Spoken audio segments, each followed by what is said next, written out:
Salut, ici Sébastien et c'est déjà vendredi et aujourd'hui je vais partager avec vous une réponse à une question qui m'a été posée pendant une récente journée d'implémentation avec les membres du programme des clients tous les jours. Et cette question c'était par rapport à la création d'un produit numérique. Est-ce qu'il faut nécessairement rédiger tout son texte pour s'enregistrer avec un prompteur et une caméra? Est-ce qu'on peut le faire avec une webcam? Est-ce qu'il faut utiliser un PowerPoint, un mind map ou d'autres supports pour créer les vidéos de ce produit numérique? Donc j'explique mes choix et l'évolution depuis les premiers produits que j'ai créés il y a maintenant plus de 10 ans et ceux que je crée maintenant.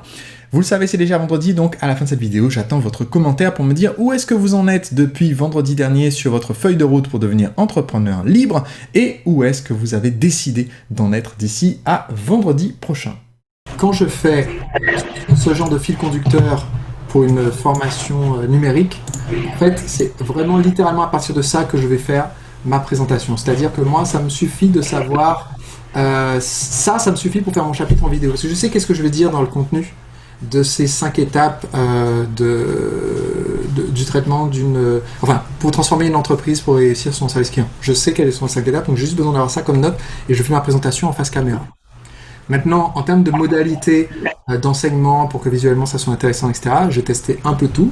J'ai testé faire un PowerPoint et avoir des slides pour chaque point. C'est comme ça que sont présentés les chapitres issus de ma formation séduire le client, par exemple. C'est très chronophage de générer tous les slides. Donc, c'est pas l'option que je choisis en général.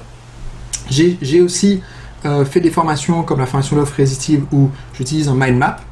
Et donc, dans le mind map, si tu veux, il va y avoir déjà les points clés comme cela pour un chapitre. Et en fait, quand je suis en train d'expliquer, au fur et à mesure, ce que je suis en train d'expliquer, je vais aussi l'ajouter comme ceci dans le mind map. Ce qui fait que à la fin de la session, je suis en train de taper au fur et à mesure que j'explique, mais à la fin de la session, je vais mettre en téléchargement sous le chapitre le mind map détaillé de la prise de notes. C'est comme si les gens peuvent bénéficier de ma propre prise de notes sur ce que moi-même j'ai dit. Donc ça, c'est la deuxième option de ce que j'ai fait. Et sinon, je fais souvent maintenant, tout simplement, face caméra, on filme, je vais avoir quelques titrages qui vont s'afficher pour les mots-clés, les expressions essentielles, mais je ne vais pas compliquer le tournage de la vidéo. Je vais plutôt donner des ressources complémentaires quand c'est nécessaire, parce que par exemple, dans la session d'information, je vais avoir les 5 étapes pour gérer les plaintes de clients. Bien, c'est plus simple pour moi de juste filmer en face caméra l'explication des 5 étapes, ajouter si besoin des titrages. Avec StreamYard, on peut les entrer dans le logiciel à l'avance ou les ajouter au fur et à mesure. Quand je fais un tournage avec mon équipe vidéo, ce que je ne pouvais pas faire pendant le confinement, eh bien, je vais filmer avec eux et quand je vais dire un mot-clé, je vais avoir tendance à donner un signal sonore. Et quand je fais ça, ce que certaines personnes ont déjà bien remarqué dans mes vidéos, quand je fais ça, ça dit à la personne qui fait le montage, il cherche tous les... Et il sait que ce que je vais dire là, c'est un mot-clé qu'il doit titrer à l'écran parce que c'est important, je veux qu'on le retienne. Donc au moment du tournage, en fait, à chaque fois qu'il m'entend le faire, il prend note dans son fichier à 3 minutes 42, Sébastien a dit signal sonore, donc il n'oublie aucun des titrages. Donc voilà, donc je ne scripte pas mot pour mot, je me contente d'avoir mon plan comme ça avec les points clés pour l'ensemble de mes contenus de formation, sauf quelquefois en V2, où on va dire par exemple, pour passer de la version 1 de la machine à vendre à la version 2, il est arrivé qu'on reprenne après, disons 2-3 vidéos, et pour condenser ce qui est dit en une seule vidéo, de reprendre toute la prise de notes à partir de tout ce que j'ai dit, et de le réécrire, où là c'est plus proche de quelque chose écrit mot pour mot, pour pouvoir faire une vidéo de 7 minutes qui dit la même chose que les 3 vidéos qu'il y avait avant, qui duraient au total 20 minutes par exemple. Est-ce que ça répond à ta question? Ouais, oui, ça répond à ma question. Et du coup, quand tu dis face caméra, tu es aussi en capture d'écran, c'est-à-dire que en partage d'écran, pardon. En l'occurrence, pour la présentation que je vais faire pour cette formation, dont j'ai montré la feuille de route, la première version ici, je vais être la majorité du temps juste en caméra. Et j'ai certains exemples où j'ai sauvegardé une image, où j'ai fait une capture d'écran, où j'ai un schéma, où là je vais afficher mon partage d'écran à ce moment-là. Ah ok. Et Et donc ok. je fais partie des personnes qui je déteste faire un PowerPoint ou un support écrit par rapport à quelque chose que j'enseigne. C'est d'ailleurs une des raisons pour lesquelles Mia est un ajout aussi important de valeur au sein de l'équipe, parce que Mia est capable de prendre cette explication, de la structurer dans un document et d'en faire un document de grande valeur.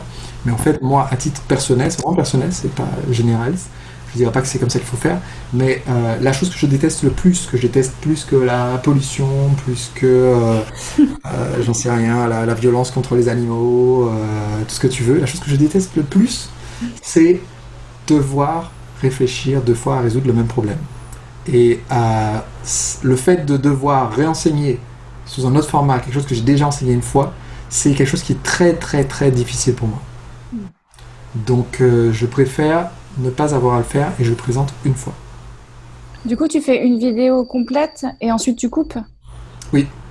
Tu fais pas plusieurs vidéos Alors, de façon générale, si j'ai un caméraman, c'est plus simple, on fait plusieurs vidéos dès le départ.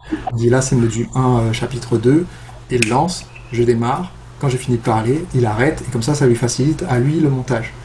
Quand je fais par contre tout de mon côté, ce que je fais, c'est que je vais faire un webinaire, ou dans le cadre de ce que je vais faire la prochaine fois, comme je reviens sur le Zoom, etc., je ne vais pas tout diffuser en live, mais je vais du coup faire 6 sessions de 40 minutes dans la journée. Et dans les 40 minutes, je vais présenter peut-être 8 chapitres. Donc je vais juste marquer une pause pour que ça soit facile à découper pour Mia plus tard. Donc je vais dire... et donc voilà donc les 5 étapes pour toute conversation téléphonique avec des clients. Pensez à télécharger le PDF qui vient en bonus avec cette vidéo.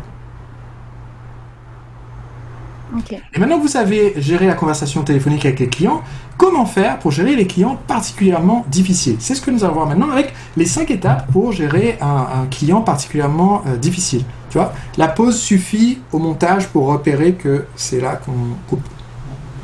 Ok, super.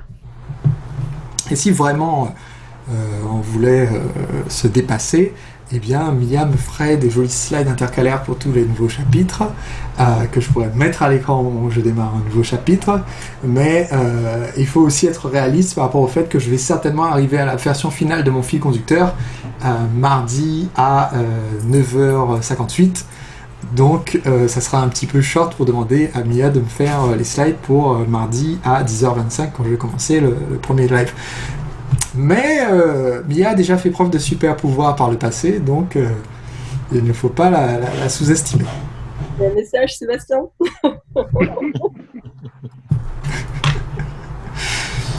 Voilà. J'ai répondu à ta question. Merci Sébastien. Ouais, merci beaucoup. Parfait. Et voilà, vous le savez, c'est déjà vendredi, donc maintenant il vous reste une chose hyper importante à faire. Comme on avance de semaine en semaine, pour ceux qui ne sont pas en congé, c'est maintenant qu'il faut me dire dans les commentaires où est-ce que vous en êtes de votre feuille de route depuis vendredi dernier et où est-ce que vous vous engagez à en être d'ici à vendredi prochain. Dites-le moi maintenant dans les commentaires, j'attends votre réponse.